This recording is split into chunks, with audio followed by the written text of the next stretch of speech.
안녕하세요. 저는 서초구에 사는 50대 중후반에 접어든 여자입니다. 제가 여기에 글을 쓰게 된 이유는 저희 딸이 어이없는 이유로 파혼을 당했기 때문인데요. 원래 결혼이라는 것은 당사자 둘이 서로 좋으면 그만 아니었나요? 아직도 집안 배경이라는 것이 중요한 세대인가요? 집안 배경 때문에 결혼 반대한다는 것은 다 옛날 말인 줄만 알았어요. 저는 나름대로 세상이 많이 변했다고 생각했었는데 변하려면 아직도 한참 멀었나 봅니다. 저희 집안은 남들이 봤을 땐 되게 평범하고 그닥 부유해 보이진 않아요.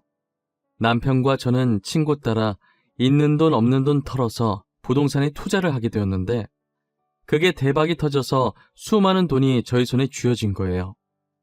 그 뒤로 저희는 약간의 돈으로 주식을 하기 시작했고 정말 운이 좋았던 건지 주식으로도 꽤나 많은 돈을 벌어들일 수 있었어요. 저희 가족은 많은 돈을 가지게 되었다고 해도 초심을 잃지 말자는 생각을 항상 하고 있었어요. 남편은 돈 생겼으니 괜히 사업하겠다는 헛된 생각을 하지 않았고 다니던 직장을 꾸준히 계속 다녔어요. 저는 원래 하고 있던 프레시, 그러니까 흔히 알고 있는 야쿠르트 아줌마를 계속해왔습니다. 집도 이사가지 않고 옛날부터 살던 주택에서 지금까지 살고 있어요.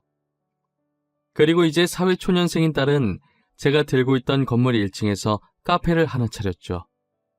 카페에서 일하면서 매일 커피를 사가는 남자와 연애를 시작했다고 하더라고요. 예비 사위는 바로 옆 건물에서 일하고 있는 멀끔한 청년이었어요.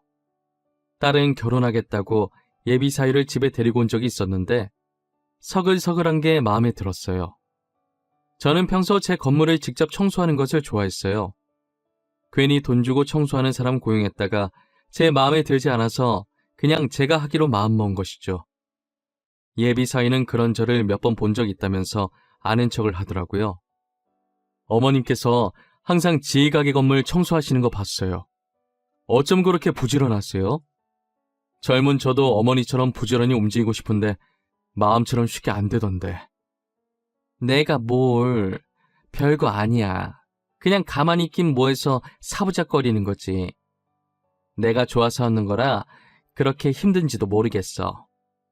아침 일찍부터 야구르트 방문 판매에 이렇게 건물 청소까지 하시잖아요. 그 나이에 그렇게 움직이기 쉽지 않으실 텐데 저희 엄마도 집에만 계시거든요. 어머님은 진짜 대단하세요. 에이, 아니야. 나한테 지금 잘 보이려고 일부러 계속 이러는 거지? 안 그래도 돼. 그러지 마. 나 진짜 너무 부끄러워. 부끄럽다고 그만하라고 하긴 했지만 저를 치켜 세워주는 예비 사이가 싫지는 않았어요. 아무리 빈말이라도 요즘 친구들은 저렇게 말을 잘 못하잖아요. 제게 노력하려는 게 보여서 예비 사위의 첫인상은 아주 좋았습니다. 저희 남편도 아무 말 안 했지만 예비 사위를 마음에 들어하는 것 같았어요. 그렇게 저희 딸도 예비 사위 집에 인사드리러 갔다 와서 상견례를 하기로 했습니다. 딸의 시부모님이 되실 분들도 예비 사위 못지않게 성격이 좋아 보이셨어요. 두 분께서 되게 인자한 미소로 저희를 반기고 계시더라고요. 첫인상이 너무 좋아서 저랑 가족이라면 우리 딸을 믿고 맡겨도 되겠다는 생각을 하고 있었어요. 하지만 말하면 말할수록 어딘가 이상한 느낌이 들더라고요. 우리 아들에게 사돈에 대해서 많이 들었습니다. 사돈 어른께서 자동차 관련해서 일을 하고 계신다던데 자금이 많이 들어가겠어요. 저희 회사가 아무래도 큰 편이라 자금이 많이 들어가긴 하겠죠. 저도 정확히 얼마나 들어가는지는 모르겠네요. 근데 왜 물어보시는 건지. 아니에요. 그냥 한번 여쭤본 말이었어요. 보통 자금을 여유분까지 넣어놓고 계신가 봐요.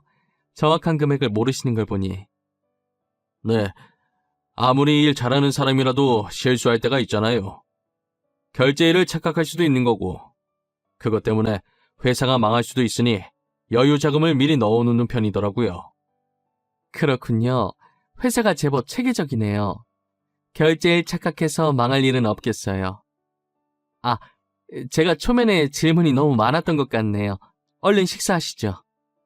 예비 안 사돈이 계속 남편한테 저희가 엄청난 사업을 한다는 것처럼 이야기하는데 저는 그냥 제가 잘못 알아들은 건가 싶어서 깊게 생각하지 않고 그냥 넘어갔어요. 그렇게 결혼 날짜까지 잡고 상견례를 무사히 잘 끝내고 집으로 돌아왔어요. 집으로 돌아오는 순간부터 결혼 준비로 바쁘게 움직여야겠더라고요. 예비 사이가 빨리 결혼하고 싶다고 하는 바람에 조금 촉박하게 날짜를 잡은 터라 저는 딸과 급하게 혼수랑 웨딩드레스를 보러 다녔어요. 금방 끝날 줄 알았는데 생각보다 준비할 게 너무 많더라고요. 그래도 저희 딸이 시집가서 밉보이면 안 되니까 없는 시간까지 쪼개서 뛰어다녔습니다. 그런데 결혼 일주일 남겨두고 딸이 울면서 집으로 돌아왔더라고요. 왜 그러냐고 무슨 일 있냐고 물어보니 예비 사위가 헤어지자고 했다는 겁니다. 갑자기 예비 사돈이 딸과의 결혼을 반대했다는 거예요.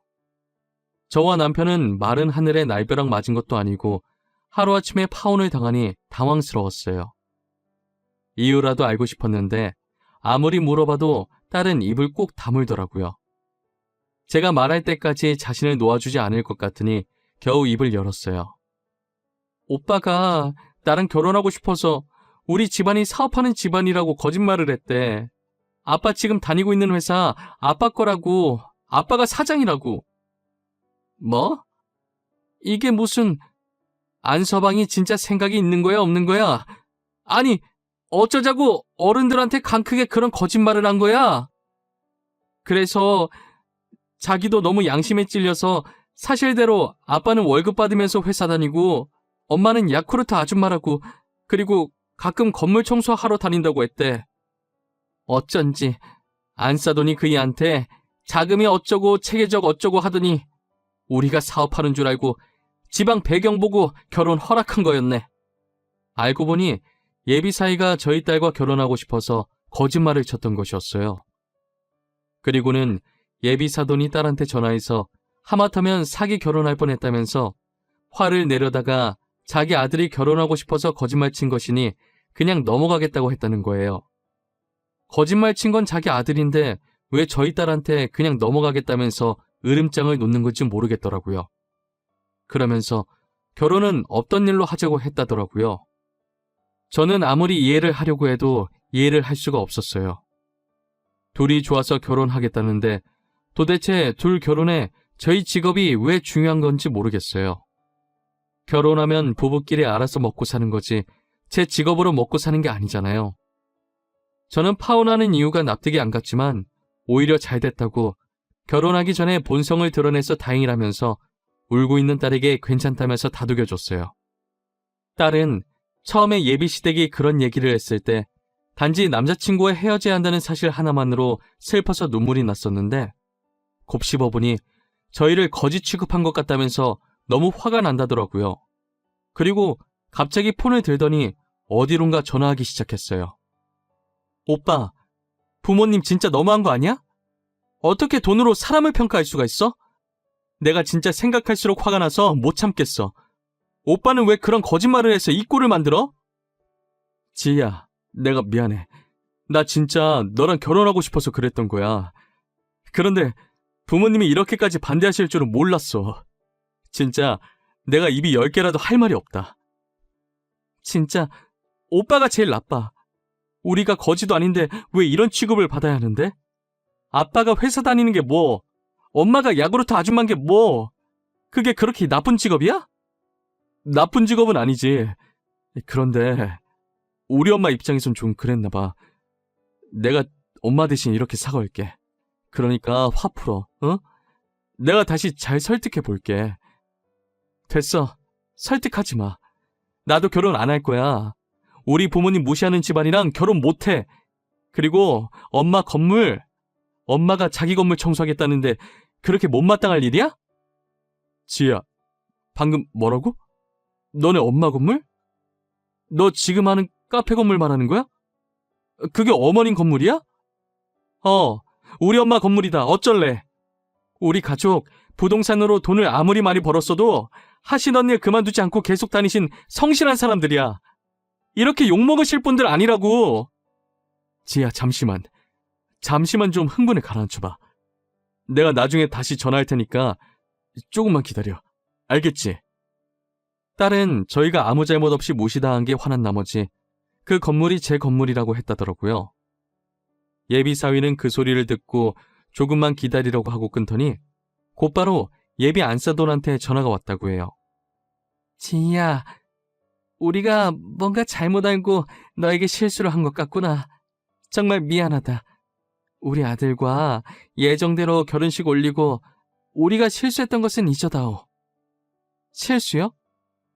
지금 실수라고 하셨어요? 무심코 던진 돌에 개구리 맞아 죽는다는 말 모르세요? 어머님, 저희 가족이 지금 그 개구리예요. 어머님께서 던진 돌에 저희가 맞아 죽었다고요. 말을 또 왜 그렇게 삐딱하게 하는 거야. 내가 오해했다고 미안하다고 하잖니. 우리 아들이랑도 예정대로 결혼하라고 했는데 왜 이렇게 화가 난 거야? 아까는 결혼 반대라면서 사기 결혼이라고 그렇게 저한테 난리치시더니 왜요? 그 건물이 저희 엄마 건물이라고 하니까 결혼시키고 싶은 마음이 생기셨나 봐요? 그런 게 아니야. 내 말 좀 들어줘. 지희야, 우린 정말 오해하고 홧김에 그런 말 한 거야. 정말 별 뜻은 없었어. 우리가 제대로 알아봤어야 했는데 미안하구나. 됐어요. 마음에도 없는 사과 그만하세요. 이젠 제가 결혼할 마음이 없어요. 그럼 이만 끊겠습니다. 다시는 연락하지 마세요. 딸은 단호하게 한치의 흔들림도 없이 결혼하지 않겠다고 딱 잘라서 말하고 끊더라고요. 예비 안사돈은 딸과 통화 이후로 과일 바구니를 들고 저희 집에 찾아와서 죄송하다고 고개를 숙이더라고요. 여기까지는 어쩐 일이세요? 딸이 이미 이야기 다 끝낸 걸로 아는데요. 저희에게 더 하실 말씀이라도 남아있는 건가요? 죄송합니다. 저희가 실례를 했네요. 이제껏 저희가 했던 말들은 잊어주세요. 저희 아이들 결혼도 얼마 남지 않았잖아요. 오해는 풀어야죠. 오해는 무슨 오해요? 일방적으로 화내셔놓고 무슨 오해요? 그리고 결혼은 이미 안 하기로 결정한 것 아니었나요? 저희 혼수랑 드레스 다 취소했는데요. 취소하셨다니요. 사돈까지 정말 왜 그러세요? 저희가 이렇게 고개 숙여 사과하잖아요. 아이들이야 아직 어려서 홧김에 파혼하겠다고 한다지만 어른인 저희는 이 일을 풀어야 하지 않겠어요? 저도 생각이 성숙하지 못한지라 전혀 풀고 싶지 않네요. 귀한 걸음하셨는데 죄송합니다. 조심히 가세요. 그리고 들고 오신 과일은 댁에 도로 가져가셔서 가족들이랑 많이 드세요. 저는 더 이상 예비 안사돈의 말을 듣지 않고 대문을 닫아버렸어요. 그 뒤로 예비 사이가 딸한테 전화하고 문자하고 난리를 치길래 딸은 니네 부모한테 그렇게 살지 말라고 전화하면서 답장을 보내고 폰 번호를 바꿔버렸어요. 예비 사유에게 또다시 연락 오면 물 한 바가지 부어버릴 거라면서 딸은 아직도 화가 단단히 났더라고요. 그런 못된 심보를 가진 예비 사돈을 보고 하늘이 놓였는지 얼마 지나지 않아 그 집안이 망해서 야반도주를 했다는 얘기가 저희 귀에 들렸어요. 저희 가족은 그 소리에 돈돈거리더니 결국 망했냐면서 쌤통이라고 생각했어요. 그렇게 그 가족에 대해 점점 잊어갈 때쯤 새로운 소식을 듣게 되었어요. 지인의 말에 의하면 무슨 돈이 있었는지 모르겠지만 조그만 떡볶이 가게를 하나 차렸다고 하더라고요. 저는 가진 게 돈밖에 없는지라 돈으로 복수를 해줘야겠다고 생각이 들었어요. 직업의 편견 가지고 돈 없는 사람 취급하면서 무시했으니 저도 똑같이 돈으로 쥐락펴락하면서 장난을 조금 해보고 싶었어요. 지인이 말한 떡볶이 가게가 있다는 건물을 제가 샀어요.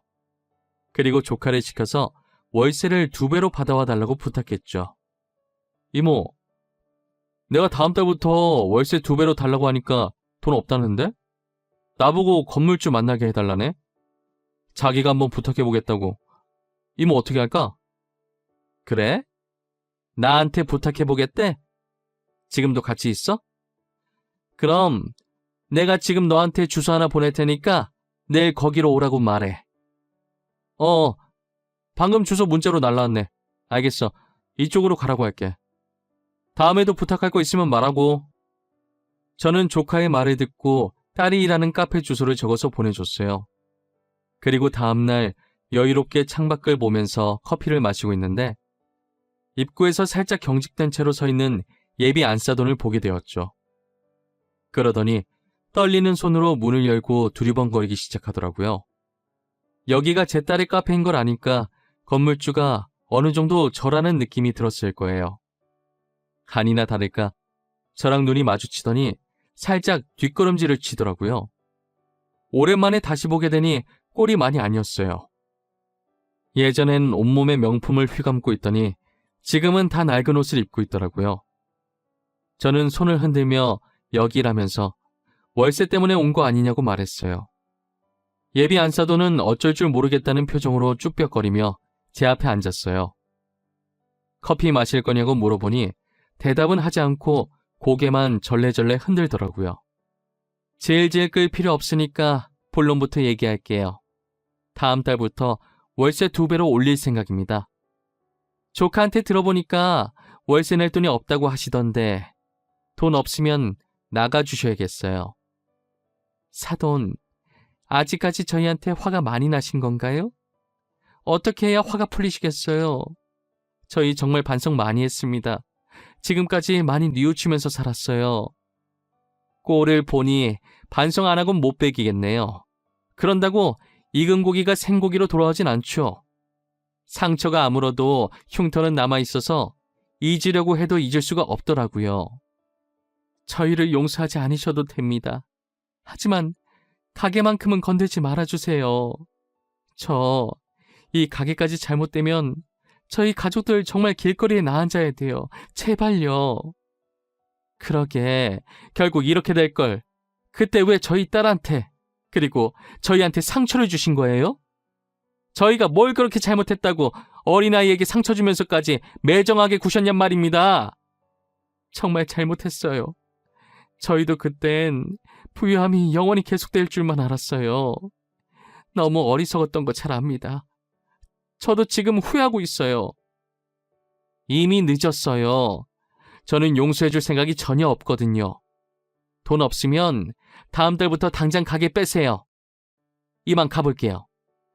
저는 예비 안사돈에게 모질게 얘기하고 카페를 나왔습니다. 제가 나가고 난 후는 어떻게 됐는지 몰랐었는데 예비 안사돈이 카운터로 가서 음료를 만들고 있던 딸한테 무릎을 꿇고 빌었다고 하더라고요. 딸은 본 척도 하지 않고 만들고 있던 음료를 마저 만들었다고 합니다. 쪽팔린지도 모르는지 계속 그렇게 무릎 꿇고 있길래 딸은 이제 일어나라면서 하루 종일 자기 앞에 이러고 있어봤자 자신은 제 마음을 돌릴 힘이 없다고 말했다고 하더라고요. 결국 예비 안사돈은 아무것도 해결하지 못한 채 돌아갔고 얼마 후 가게를 뺐어요. 그 뒤로는 그 집안 소식을 들을 수가 없었어요. 아무도 모르는 곳으로 자취를 감췄다고 하더라고요. 모든 잘못은 부메랑처럼 자기 자신에게 돌아온다는 말 한 번쯤은 해보신 적 있으시잖아요. 저 말처럼 어떤 잘못을 하면 자신한테는 그 잘못의 2배로 돌아오는 것 같아요. 사람은 살면서 누구나 실수를 할 수는 있습니다. 오히려 실수를 한 번도 안 해본 사람 찾는 게 더 어려울 거예요. 하지만 본인의 검은 속내를 드러내고 남에게 상처 준 후 나중에 그것을 실수라고 포장하지 마세요. 그것은 실수가 아니라 본인의 본래 인성이 그런 거예요. 검은 속내를 가지고 있다고 해서 무조건 본래 인성이 잘못됐다는 게 아니라 그걸 참지 못하고 남에게 상처 주면서까지 분출해내는 게 잘못이라는 거예요. 여러분들도 어떤 말을 할 때든 2번이고 3번이고 생각을 하신 후에 이 말이 세상 밖으로 나와도 누군가 다치지 않겠다 싶으실 때 내뱉으셨으면 좋겠네요. 제 이야기는 여기까지입니다. 지금까지 저희 이야기를 들어주신 모든 분들, 새해에도 늘 건강하시고 감기 조심하시고 하고 싶으셨던 일들이 있으시다면 모두 성공하는 한 해 되셨으면 합니다. 감사합니다.